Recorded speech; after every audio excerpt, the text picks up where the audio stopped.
Welcome to the Creative Ticket podcast, brought to you by Pacific Video. I would like to start by acknowledging the traditional custodians of the land on which this podcast has been originally created, the Gadigal people of the Eora Nation. I pay my respects to their elders, past, present, and emerging, and extend that respect to all Aboriginal and Torres Strait Islander people listening today. I am Geraldo Rodriguez, Sydney-based actor, writer, and director, and on this podcast I'll talk to artists from all over the world about their craft, their careers, inspirations, and insights. If you are an arts fanatic like myself, make sure to follow and subscribe so you won't miss out on new episodes. Rue is a comedian and improviser. She's one of the creators of Scary Strangers, a comedy duo based in Sydney. She's also responsible for the Big Cat Club Improv comedy Extravaganza. And Are You Having a Laugh? And she's also the host of Rue's Chit-Chat Cadillac, an improvised podcast. Welcome, Rue. Hi, thanks for having me. Thank you for being here on the Creative Ticket. Are you in Sydney today, Rue? Yes, I am. Just out in Chippendale. Weather is nice here today, eh? Sunny Yeah, day. it's really nice. Yeah, we're lucky. It's been so cold lately. And you were telling me that you were playing Mario Kart. Yeah, love Mario Kart. Have you always been into video games? I pretty much only like them when I'm playing with other people. Like, when I go through phases of different games, as long as I have like buddies to play with, I never really enjoy playing by myself. Ah, I see. Yeah, it's a social sport. And Rue, how did it all start for you in the improv and comedy world? So it was actually just by happenstance. One of my friends was going on a trip to LA to do an acting workshop, and I was going through not a great time and wasn't really sure what I wanted to do next and stuff. So my friend invited me on the trip with them, and they took me to some improv shows in LA, and I'd never heard of it before. And I was like, oh my God, this is so fun. What is this? And that same friend encouraged me to sign up to improv classes in Sydney. So I did that and then fell in love with it and then kept going. And how long was it ago? That was in like 2017, 2018. So 6 years ago. And you were in LA for that, right?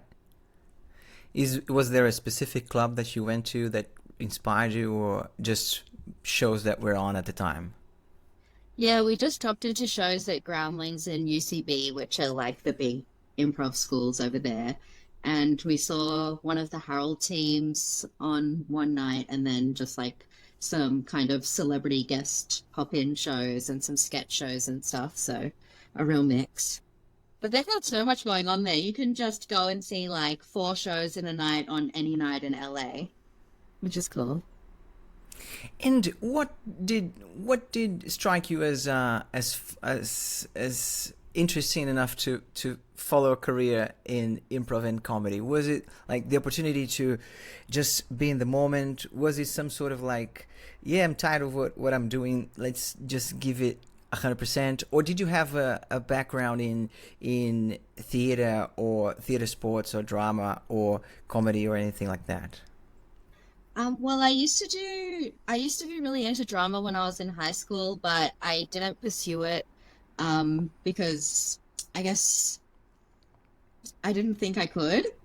It was like definitely not a serious thing to do when I was in high school. So I think always just did a bit as a hobby and kind of left it alone. And then I went out and went into the corporate world for a few years and didn't have a bad time, but every time I'd been in a job for about a year or so, I'd start getting really restless and want to learn something new. So I kept kind of changing jobs, and I couldn't find anything that really like kept me interested long enough that I wanted to keep doing it for ages. And when I started improv, I really still didn't think of it as something that I could do professionally. It was just like, oh, that was so fun. I want to have more fun, so I'll just give this thing a go and see what happens. And then I just kept doing it, and after a few years, like, started getting some paid work opportunities and getting invited to do like different cool stuff that I hadn't thought I would get to do, and I've just had so much fun. So I just want to keep doing it as long as it stays fun. And do you see the improv or comedy industry in Sydney as sort of big enough, or does it? What happens in the industry, in the comedy and improv theater industry in Sydney? Do you find it's interesting? It's just as rich as you saw in LA? Is it sort of smaller, or it doesn't matter? I think it's way smaller than most big cities. There's not a lot of like, there's definitely a big open mic scene in Sydney, but I think that kind of middle ground of being able to perform to like 100 to 200 people in a night as an up and coming comic is kind of missing from Sydney. So you can do a lot of little rooms and develop materials that way, develop material that way. But yeah, it's definitely like, it's like a little baby version of the industry at the moment. And it can be hard to find performance opportunities in Sydney, And which do you is why find it is so good, actually, because they have their own theatre and we get to do tons of shows at it. yes, and for those who are not familiar with it, it's the Improv Theatre Sydney. It's actually where Rue teaches, and I've been lucky enough to do one of her classes, which was absolutely amazing. It was no doubt about it the best part of my week. So I recommend everyone to take classes at the Improv Theatre Sydney, especially with Rue. Oh, that's so nice to hear. Yay. That was a very, very fun class. It was amazing.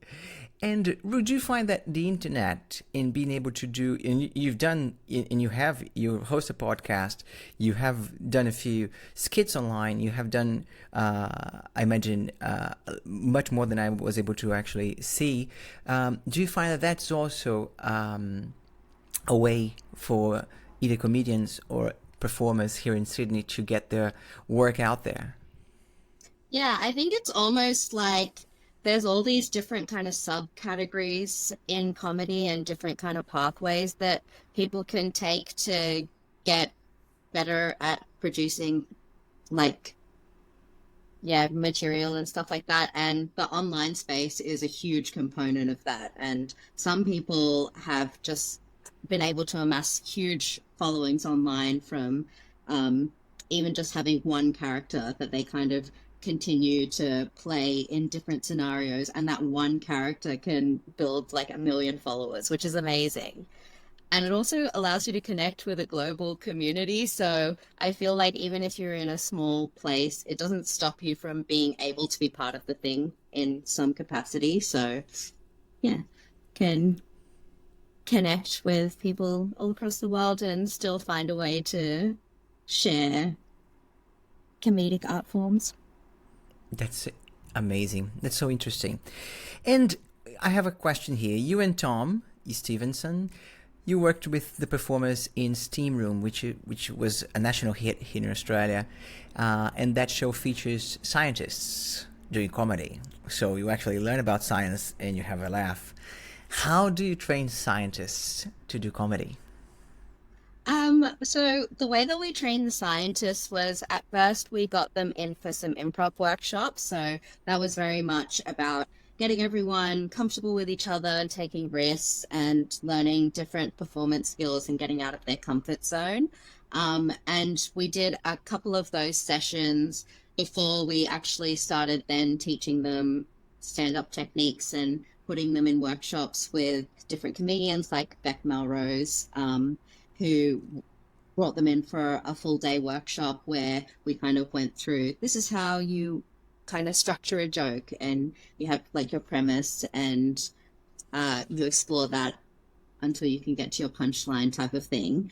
And then we just did storytelling exercises with them so they could use their research or work experiences as stimulus. And we helped them find different details and stuff like that with improv exercises like zoom in, zoom out, pause, play, where you're telling a story to someone, and if they say zoom in, you start to zoom in on all the fine details of that part of the story. If you say zoom out, you're looking at the kind of wider context or world that surrounds that. Um, Pause is stopping to think about how you were feeling emotionally at that point in time, and then play continues on to the next part of the story. So doing stuff like that helped them to find all of these fun things in stories that they might have told over the dinner table a couple of times and been like, oh yeah, that's how I tell that story. But then when we give them these sort of exercises to find new pathways in that and get an objective eye from someone else who hasn't heard that from them before and doesn't know their experience, then we are able to unpack some material for them. And then from there, we workshop them a bunch of times to refine it into a really polished stand-up set. So amazing, so interesting. And first question is it easier for you, or is it easier in general to create comedy from your own lived experiences? Yes, I think that is what is so brilliant about comedy, is actually because it really hones in on our communal experiences and how similar we all are and how mutual different emotions and scenarios we go through are. So it's a very humanizing art form. And I think when it comes from a place of your own personal experience, it always resonates with a wider audience from coming from a place of honesty. Interesting. And the show, like Extreme Room, was a huge success. In Sydney, we have the Amor Theatre, which I think it's between 2,000 and 3,000 seats, I'm not sure. And it was packed and everyone loved it. Did you expect that success? Well, I just, yeah, not really. Like, we actually did it for the first time the year before that. And our friend who was a scientist, we just invited them over for dinner one night, just as a completely social, casual conversation. And they had just gotten grant funding to explore that concept of what if scientists were trained in stand-up comedy, would it help them deliver their research and presentations more in a more engaging way or a more palatable way for a general audience. And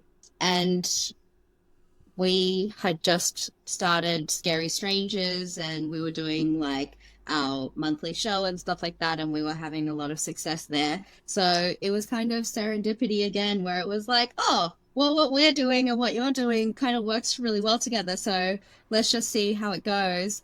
And we were initially going to do our debut show at the Comedy Store in Sydney, which is a 350-ish seater theatre, but it sold out so quickly that we moved it to the factory main room, which was 500 seats, and that sold out really quickly again. So then we did an encore show at the Comedy Store, and that sold out really quickly. So we were like, oh wow, there's a real appetite to this. And off the back of that, we got invited to perform at places like the Australian Museum and Queensland Museum and Slender in the Grass. And people were loving it. So the year after, we were like, all right, let's take it to Melbourne and Brisbane and see if they like it too. And they did. That's so fantastic. And I heard once a film director actually say, and the context was global warming and how scientists that actually know what's going on could be able to convince audiences that there are things that we should be doing right now to save the planet. And that guy said, but you know what? People are not going to care about the polar bear if you cannot tell a story. If you cannot tell a good story about the polar bear. Is that the same logic that you applied to the steam room? Totally.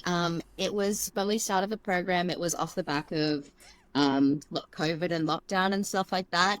And that was a really great example of how in really tough situations, scientists weren't nailing it in their ability to communicate their research to the general public in a way that people understood and felt safe in their hands. So we thought off the back of that that this was a really, really great experiment just to see if, yeah, people can learn from just breaking down those concepts and making it engaging and letting them laugh along the way instead of it always being this kind of like serious, monotone, data-driven spiel. And people learned so much from the steam room, which was really cool. The question is, if you find, if, for instance, on that specific show, Stream Room, you had a broader objective, a broader goal to, like, let's say, popularize or democratize science, and obviously help scientists to communicate what they had to communicate in a more interesting way. Do you find that comedy has not only a role, but comedy is a way to touch people's hearts and minds and bring them together, or make a change in the world? Yes, I do.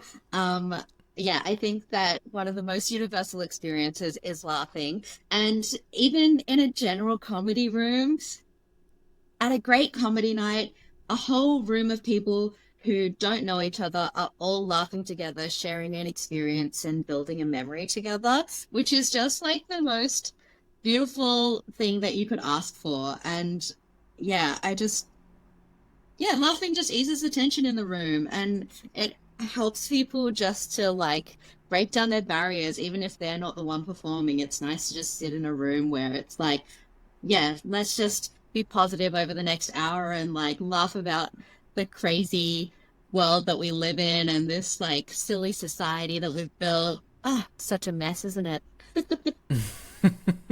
Yes.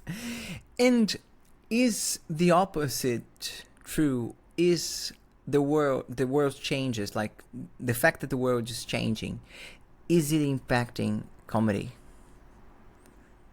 Well, I think comedians' kind of role in society is to comment on all of the changes in the world. So regardless of whether things are good or bad, it's going to affect comedy because comedy is shaped by the world around it. Is that what you meant? Like, Oh, and also,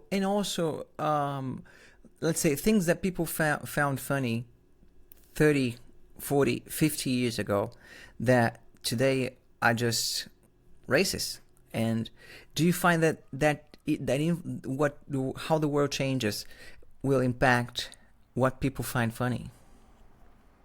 absolutely. And also like comedy as an art form and any kind of art form, they're always evolving as our society gets older. Our art forms like evolve and continue to expand, and who knows what stand-up could look like in 10 years from now. Like maybe it'll go on a complete different trajectory of what people think are funny, and when they look back at stand-up clips now, they're going to be like, oh, there was just one person on stage with a microphone talking for a full hour.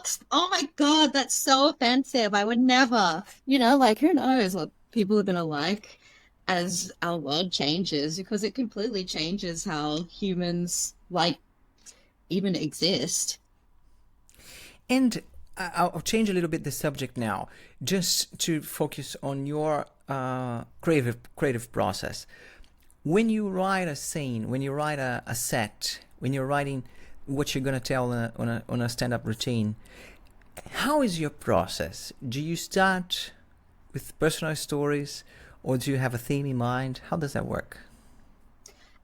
Yeah, I kind of like sometimes memories come back to me and I'm like, oh my gosh, that was a crazy scenario or something, and I'll just like jot it down in my notes. Or if I'm at a party and everyone's like talking about this stuff, and then that reminds me of something that happened to me that I think might be a good stand-up set, then I'll like put a little note down.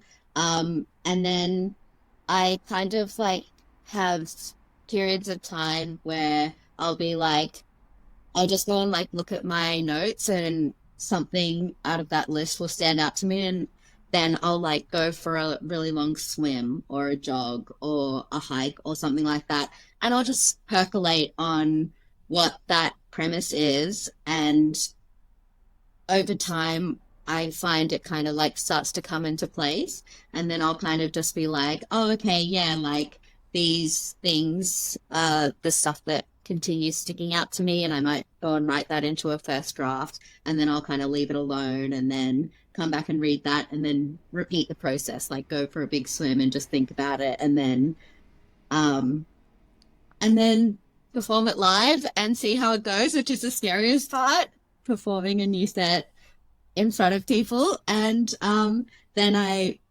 tend to record that and then watch it back to see what they laughed at, because often like the stuff that I didn't even think was like, I was just saying it to kind of get to the next thing in my head, but then people laugh at that thing and I'm like, oh, okay, they like that. So the audience kind of helps you to show you what is translating for a more broad audience that's outside of just my head. And do you feel, or do you feel any pressure in creating jokes on yourself, or is it just waiting for the inspiration or the flow of ideas to come? Well, I kind of have different pieces of material at different stages at all times. So I kind of just let them, if something's gotten to a point where I'm a little bit stuck with it, I'll just leave it and I won't think about it for a time, and then I'll come back to it, and it'll like, Rue in a week's time is going to look at this completely different to Rue right now, who's already been working on it for an hour. So I think that's good. Like just having like a bunch of ideas out there and then just like letting them kind of grow and manifest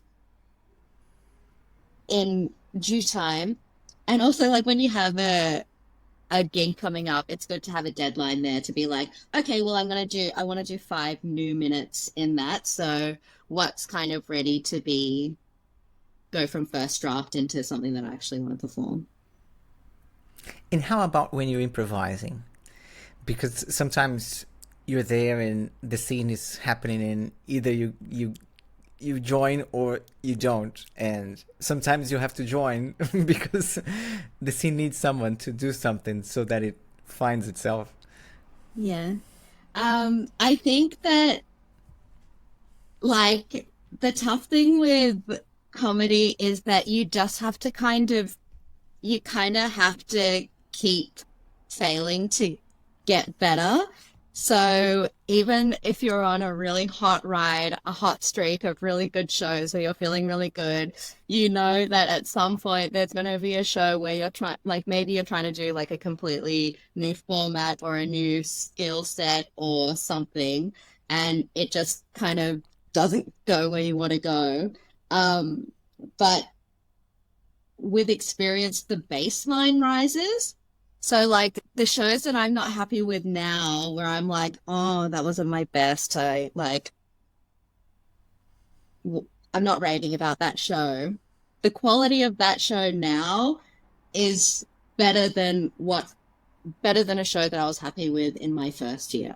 So that's how I try to kind of like take the pressure off my shoulders of being like, okay, but overall, oh my God, I'm so much better now than I was a year ago or a year before that. So a year from now, my goodness, if I make the same leap, wow, I'll be really good. And is Rue Improviser the same person as, of course it's the same person, but is it the same approach as to Rue writing a set as a Rue comedian? It's a totally different brain that you need for improv versus stand-up, because stand-up, at least like like you need enough structure around it that you are going from premise to punchline throughout at multiple times throughout the set. Whereas improv, you might have people laughing for a full minute just because your character is so bizarre. But if you go and do that at a stand-up room where they're expecting you to do stand-up, they're going to be like, what is, like, no, go away. So, yeah, I don't know. It's like a totally different brain for both art forms. And same with sketch as well, because, like, that's more of a scripted scene. So, yeah, I don't know. I don't see them being like, they, like, the skills that you need for all of them help to get better at each one, but performing the different art forms, I don't kind of approach them the same way at all. And now jumping to the next item on my list, which is not improvised, but is something I really like asking artists and performers, because I find that in this industry we're in the entertainment industry, you have two sides to the career. You have the skills that you have to work on, and you have the career or the business side that you have to work on. Do you see that same difference? Are the same to you? And if you see that difference, how do you approach those two sides? Yeah, I think like being an up and coming artist is just, there's so much going on behind the scenes that you have to keep. It's just like juggling so many different balls to try and get to that final moment of doing the thing that you want to do. And sometimes it feels like like with the steam room, that was 10 months of planning that went into that. And when we did the shows, like it felt like we clicked our fingers and the shows were gone. And we're like, oh, that was amazing. Like, oh my God, we worked so hard to get to that like 1 hour that we did of, or like the 2 hour show at Enmore. So yeah. I think though that it can't, like, I think every single job kind of has those multiple levels to it as well. Like there's just so much admin involved in trying to organize anything.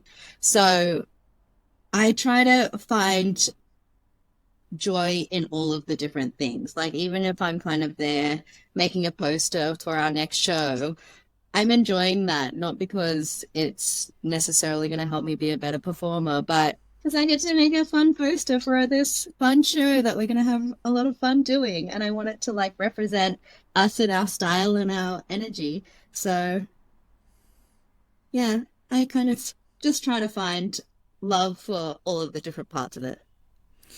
And do you have a receipt? Not a receipt. Do you have probably a list of things that you find that you have to achieve for a show in order for it to be successful? Like, do you have this is my list of things for a show to be, for myself to be happy with the show, or does it change every time? Yeah, I think it changes depending on what the show is and what we're looking to get out of it. Like, there are some shows that we go to where it's like, oh, it would just be nice to like get out and perform with this group of people. And that's really all that I'm looking to do that night. I'm like, I just want to have the best time with that group because I know it's like a really fun group of improvisers. And like, yeah, there's not really much pressure that you have to put on the show because it's all kind of done at the point that you've rocked up to the theater. It's like as good as it is. I think the main thing though that feels disappointing for shows is when you can't get a decent crowd in, which is probably the biggest challenge to keep consistent, especially with like, you know, financial crisis and lockdowns and all of this crazy stuff going on. Being in a industry that relies on people coming and being in a room with you can feel really fragile to be working in that space. And then if you've put in like all of this time and effort and you get to the show and then like 4 people have bought tickets, it can be a bit like, well, there's 4 people are going to get the best show, hopefully. But also, it's like you can only take it as like seriously. It's at that point, it's just like, well, what are we gonna do? We're gonna make everyone have a bad night because we weren't able to sell more tickets. No, just like have the best time with those 4 people. Yeah, I agree. I have a story to share. I was Yes. performing at this play back in Brazil. It was just me and another performer. She was also the producer. And there was this day we would have a crowd of people from a retirement place.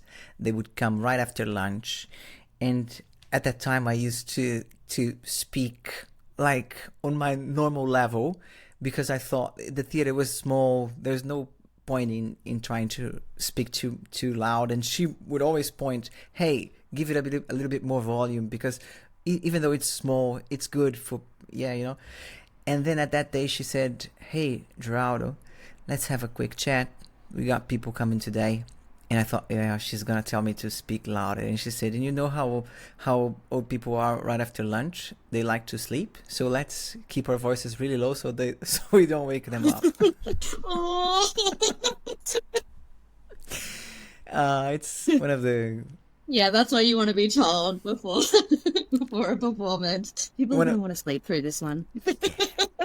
One of my fondest memories of theater. And still on the career side, on the production side, how did Scary Strangers start? So Tom and I met as part of a sketch comedy group, which kind of just put out an open sign up call out on Facebook or something like that. And we both auditioned and got in as actors to this group. And there were about 10 people that were working together. And we were working with them for about 10 months, but it just like wasn't really going anywhere. We couldn't get on the same page. And like some people had like way different styles to other people. And there was lots of kind of little rivalries and things happening. So eventually we were like, let's just go and see if we want to put on a show. Let's just go and put on a show ourselves in our little duo because we get along really well and see what happens. And because I was working for a restaurant group at the time, one of the restaurants let me put on a comedy show in one of their venues, which was really good. And it went really, really well. And we performed our sketches there. And we were like, oh my God, amazing. Like 10 months and we finally did a sketch show. So from then we were like, okay, well, let's just do more. And we built it from there. And did you have like a plan or a goal when you set out, when you started? With Scary Strangers? Yes. Did you have a plan of like, let's put this first show out there in the more we can, or did you set out as you're a comedy duo, but did you set out as like, let's do a certain number of shows, or let's try to create new things, or let's try to do things for the internet? Did you have a specific plan, or you sort of started and then went along with what you felt was the thing at the moment?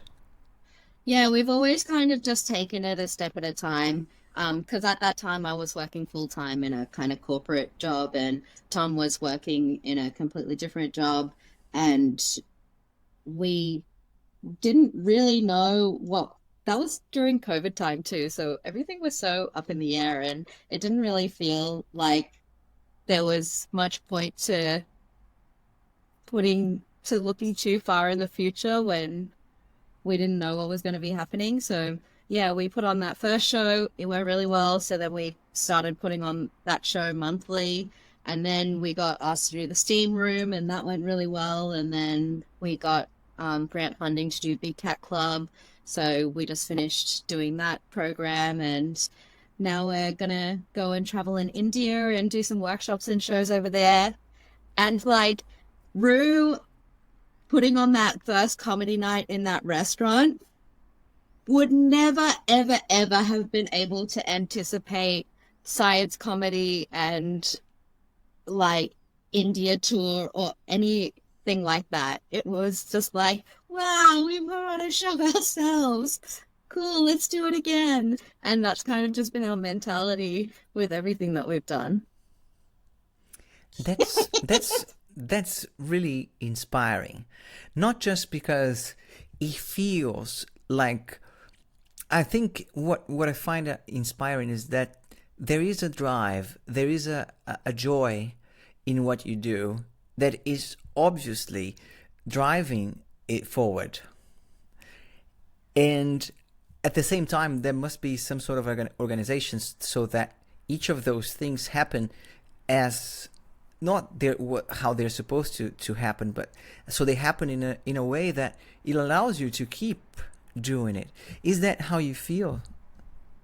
Yeah, I actually think what helped make that transition from corporate to creative was that I had all of those skills in my back pocket of being able to do my own designs and like I did a lot of work in marketing and social media and stuff like that. So with that understanding of how things can build on that side of the coin, then my goal really with moving over to the creative side was just to keep becoming a better performer. And the opportunities that we've gotten, we've been able to go in confidently because of a lot of those corporate skills that have allowed us to be like, oh, okay, well, these are the types of people that we would contact to organize that. This is what they're going to need. This is how we can do it. These are the kind of general timelines. All of that stuff wasn't new to me. So that really helped with being able to come at it from not just a creative standpoint, but also with some business skills. And do you find that background, that corporate background, also gave whoever was hiring you or whoever was hiring you for a show or for a gig or for a workshop, that confidence to think, oh, those guys, they're not just the artistic types that would just jump up here and do their thing. They are a business. Do you find that there is that sort of point of view towards artists or towards comedy and improv people? I think it definitely helps when you step into rooms and you come prepared and you're easy to work with and they don't have to keep chasing you up and you have like understanding of like appropriate conduct and all of that kind of stuff. People just feel more at ease booking you because they know that you're not going to kind of just leave them hanging at the last minute or anything like that. And yeah, that might be what holds up a lot of creatives because I know that there's so many people who are just like such talented creatives, but they just cannot respond to an email. So if they had responded to a bunch of like the opportunities that they gotten, maybe they could have gone like who knows how much further in the same amount of time. Interesting. Very interesting. And and now you're going to India. Why India? Actually, it's kind of, again, it's all just like following the trails of serendipity because I have had just a few opportunities come up over the past few months that have kind of been like nice crossovers between Australian and Indian kind of performance scenes. I hosted this festival called Holi Festival, which is the Indian Festival of Colour, and that toured to Melbourne and Brisbane and Sydney.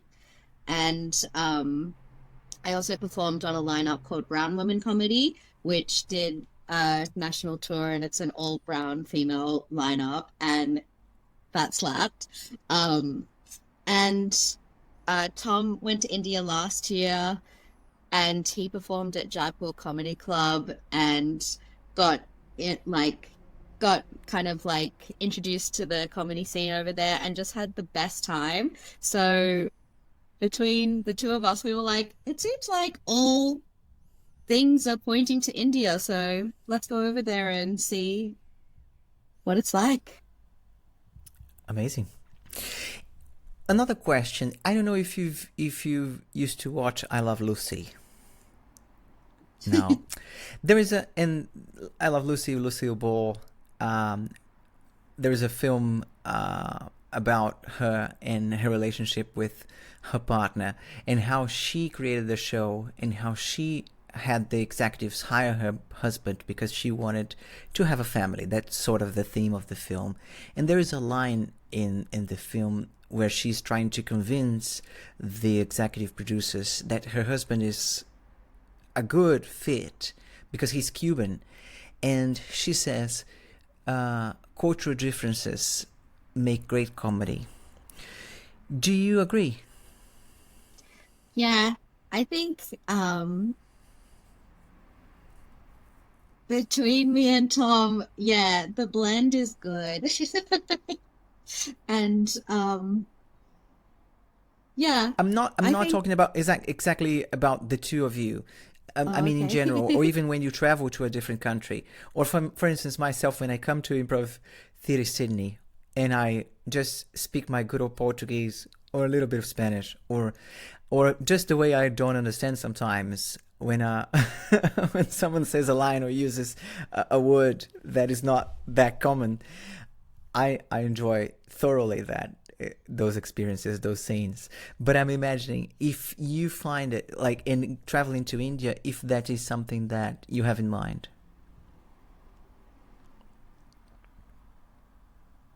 Yes. I think like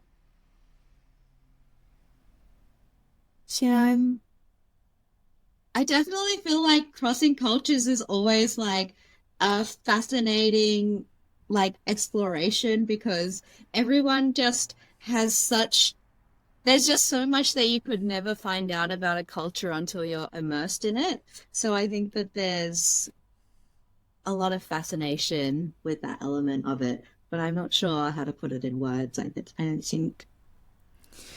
I sometimes I find I'm an immigrant in Australia. I wasn't born here, so I find that there is a privilege to the people that were not born here or were not born in the place they live in because they come from a different experience. They saw things in a different way. They imagined things in a different way. And that's amazing because we get to see how everyone does the same thing here and probably don't realize. And when we first landed in Australia, my wife and I, we would come back at night and we would chat about the day. And she spoke very little English at the time. And we would have so much fun just by telling each other, hey, today someone said this, so today I learned this, I learned that. And it's interesting. I find it really interesting. Yeah, I've also been on like a recent personal journey of kind of learning more about the history of South Asia and like understanding more about where I come from and stuff like that. And it's been so fascinating because there's just so much I didn't understand about Sri Lanka and like how different my parents' lives were growing up over there compared to me and my experience in Australia. Like there was a day when me and my mum we went on a trip to Sri Lanka at the end of last year, and she just casually mentioned like, "Oh, we used to sit at the dining table and bombs would be going off, and we would play a game where we'd guess where the bomb was coming, like where the sound was coming from, because it was so normalized because they would just hear that all the time." And for me, I'm like, oh my God, that is just like so not anything that I would be like. I just have no part of my experience that would like what?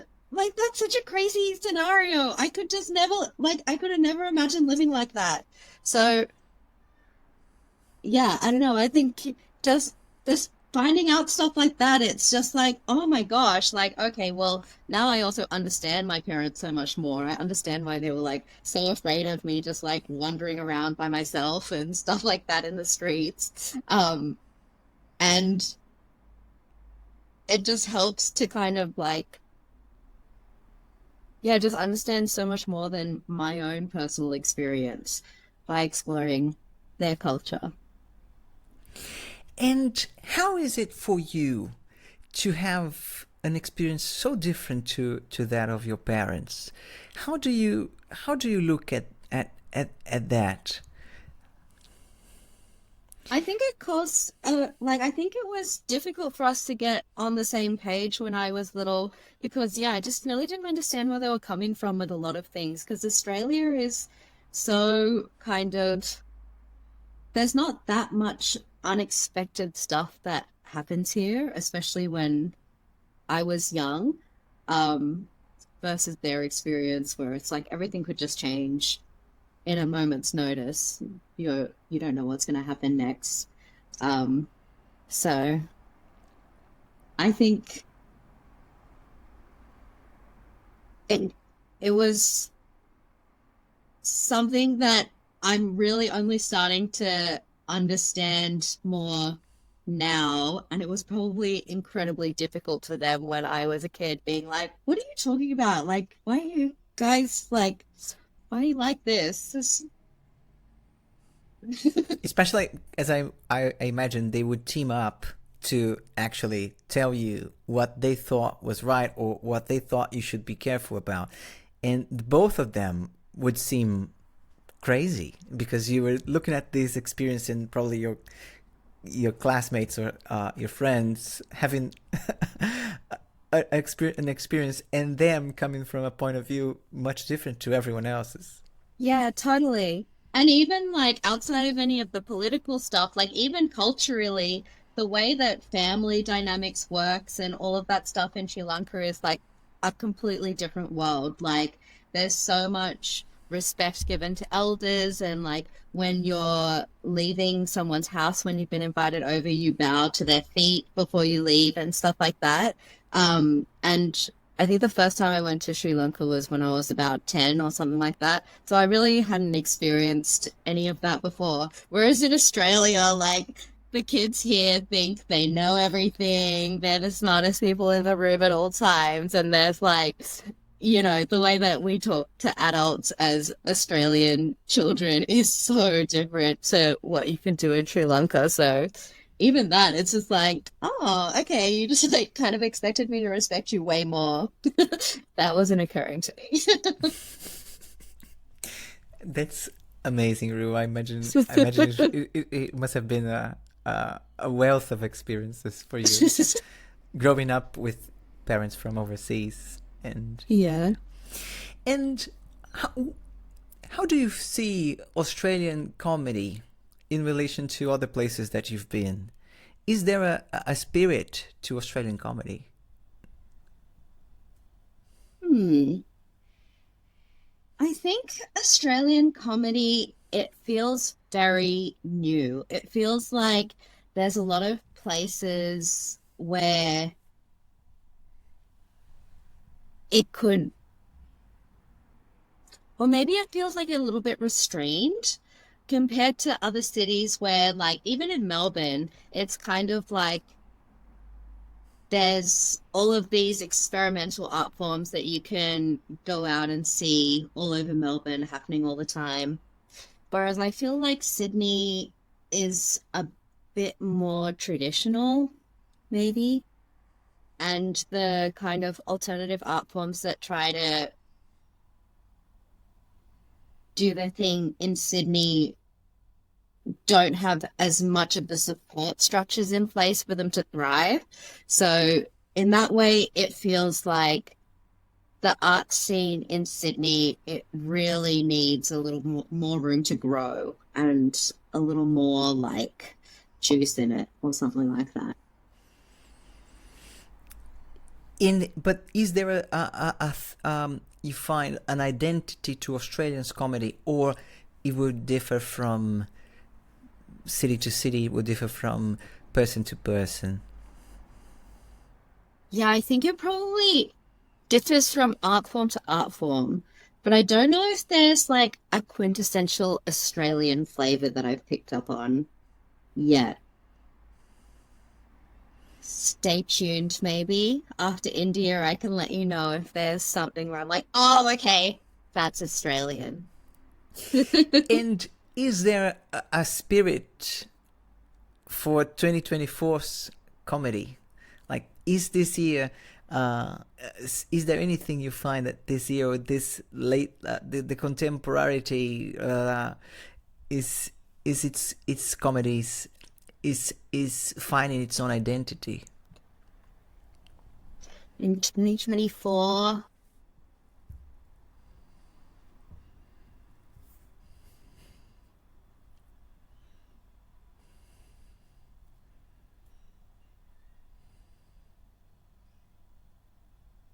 I can't think of anything that stands out as like the 2024 flavor. It kind of feels like it's almost going backwards because so many of the venues around Sydney are closing down at the moment, and we're losing a lot of kind of little theaters. And I think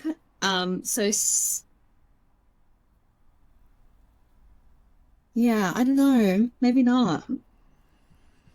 But I don't want to say that. I want something to be like standing out to me, but I don't think of anything. In on another note, but the same subject, is there a comedian that you follow because you find, hey, this person does weird stuff that I like? Yes, there is a sketch comedy troupe from Melbourne called Hot Department, and Tom and I are absolutely obsessed with them. We've seen a bunch of their shows, and they are just like so loose and funny and wild, and definitely like people that we look up to in the comedy scene, as well as there's a performer who goes by the name of Gary Starr, and they do a clowning show. They've done like a series of clowning shows, and each one has a specific theme. Um, and we did a workshop with him as well, which was really eye-opening in terms of like how much you can find in kind of just starting from nothing on stage, which was really, really great for us to work off. And his shows are just like exceptional. So it's another person we look up to. And do you find that it's easier to find diversity in comedy nowadays? Not just Yes. not just ethnicity, but also diversity, as you were mentioning it. Yes, I think that keeps getting better and better as more people kind of like open up to the idea that they can even do it. I feel like a lot of people from Asian backgrounds probably haven't been encouraged to explore creative art forms, especially not comedy. So now we're seeing kind of like my generation of people growing up and being like, oh yeah, I can give that a go. And there's just so many different people doing it now. And it's so cool just like how much like different cultural representation there is and how much you can learn about how other people have their own flavor on events across the world. Amazing, amazing. And Rue, where can people find you if they want to buy tickets or if they want to hire you and Tom for a workshop? So the most up-to-date place that we have is our Instagram, which is Scary Strangers, and we also have a website called scarystrangers.com, and that always has like links to our upcoming shows and stuff like that. And when are you back from India? On the 17th of October. Ah, super. Yeah, right away. And one final question, Rue, that I ask all my guests, which is, what makes you, you? I think wide-eyed optimism. And I think also like just I think I thrive off of finding human connection with people from all different walks of life, and that's kind of my mode of operating. So as soon as I feel kind of in the need of inspiration, I kind of want to go out and do something I haven't tried before to get me where I want to go. Amazing. Ru, it's been really inspiring talking to you. Thank you so much for your time. Thank you so much for being here on The Creative Ticket. Thanks so much for having me. Thank you for listening to the Creative Ticket podcast. If you enjoyed the episode, please remember to share this with your friends and family and subscribe so you can stay up to date with new episodes. Feel free to reach out to hello@pacificvideo.com.au for feedback and suggestions. We would love to hear from you. Take care